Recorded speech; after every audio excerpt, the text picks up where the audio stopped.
Hello everyone. What I'm going to do right now is go through the example that we went through during lecture 2 on how to build a spreadsheet to help you with some of the moment curvature calculations that we had discussed. So in the example that I'm going to do right here, I'll do it at this nominal strength point, but you could apply these same concepts to cracking and yield just by using the information that you know. So at the nominal point, we know the strain in the concrete. At the extreme compression fiber is 0.003, and yield, we know that the strain in the tension steel is 0.002, and cracking, you know what the cracking strain is. So let me go through this example at the nominal strength point, and you can apply it as you see fit.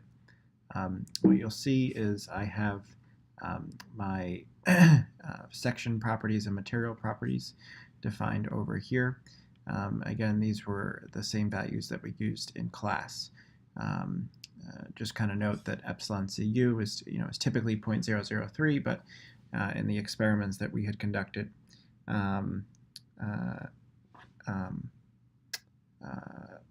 we found that they were 0.0038. So let me go through this example. So the first thing that we have to do is we need to define these different values. So A is equal to beta 1 times C. Epsilon S, in this case, is equal to, if we look at our compatibility equations, it's epsilon Cu times D minus C divided by C. And then Fs is equal to just the strain, or I guess really the way we want to define it is the minimum of Young's modulus times strain and Fy. Epsilon S prime, we can do the same sort of thing, so it's epsilon Cu times C minus D prime, so D prime is down here, and then divided by C. Fs prime is equal to epsilon S prime times Young's modulus. The compression in the steel is equal to, if we go over to our equation over here, so the compression in the steel is As prime times the quantity Fs prime minus 0.85 F prime C. So we'll go through and do that. So that's As prime times Fs prime minus 0.85 times F prime C.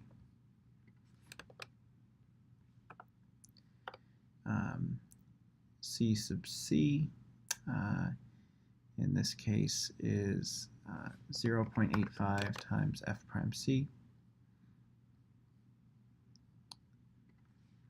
times A times B, and T is equal to the area of the steel times the stress in the steel. Let me make sure I did everything right. The only thing I want to do here, I want to go back and fix this. So the stress in the compression steel is the minimum of Young's modulus times the strain in the compression steel, and then Fy prime.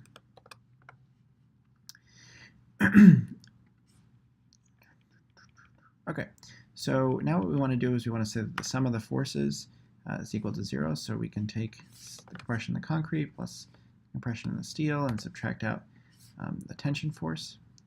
And basically, I could either do this by hand, so I could say 1, no, that wasn't right, 2, no, that makes it worse, so let's try 0.58, no, say 0.4, now I've kind of, so it's somewhere, say, between 0.42 and 0.4, because I'm going from negative to positive. So I can either do that manually by hand until I get down to 0.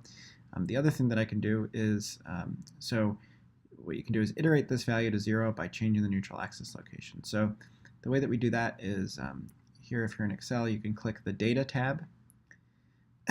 You go to What If Analysis, you press Goal Seek, And what we want to do is set cell G12, so G12 is C minus T.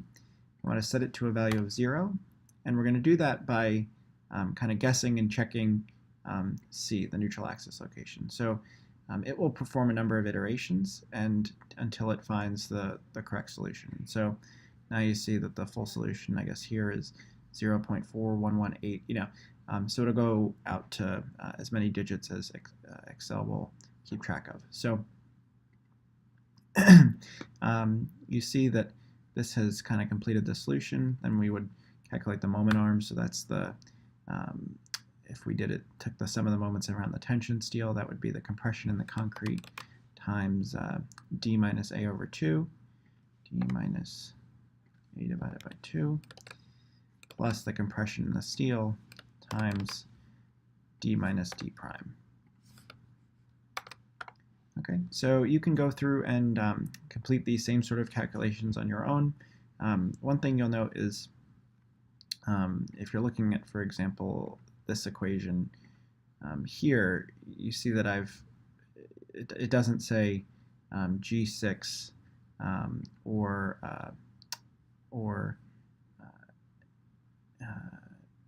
it's not referencing the actual cell numbers. So you see ES, epsilon S, FY.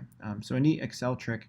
So if I have a variable, let's call it gamma, and I want to set it to 0.2, what I can do is go through and I'm highlighting this cell, and so instead of calling it G14, I'm just going to change that to gamma.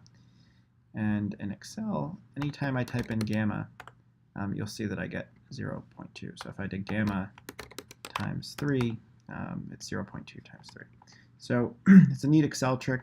It can help you when you begin to get long equations if you don't want to see C2, C3, so on and so forth. So we'll leave it at that. And if you have any questions, let me know. Bye-bye.